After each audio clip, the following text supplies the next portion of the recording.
Juice Green tōku ingoa. Here we are at the home of Ngāti Hinerangi Ngāti Hinekiri, Tāheke Ōpātia Marae. This is the car park. Ain't it just amazing? So when you come here, anei, whake o motuka in here.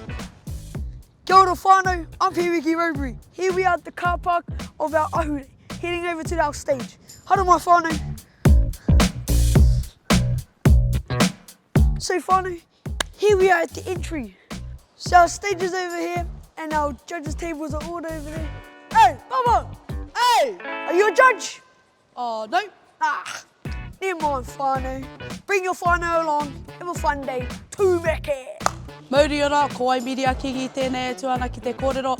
I whai maringa nui a taku hapu ki te kawe nui te mahi o te Ahurei. Ināne ke te whakātau ki a koutou te wāhi toa. Hara mai. I tēnei wā ke te whakamahi hei wāhi prakitihi. Ka uru ki konei, mā reira ka titiro koe ki ngā wāhi, ki ngā pitapoto o tēnei tiniti, ki ngā toa. E noho ana e whai wahi ana ki te whāngai tangata ke tirohia.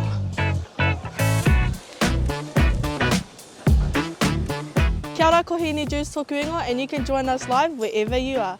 As we are kapa whakangaho, our kapa tamariki and our kapa whakataitai, share our haka, our waiata and our stories of our Ngāti Pikiao whānau. Ngāti Pikiao Ahurei, rua mano rua te kaumārima, live from Tāheke Ōpātia Marae. Ka mau te wehi, nau mai haere mai, kia whakapaua kia tīna!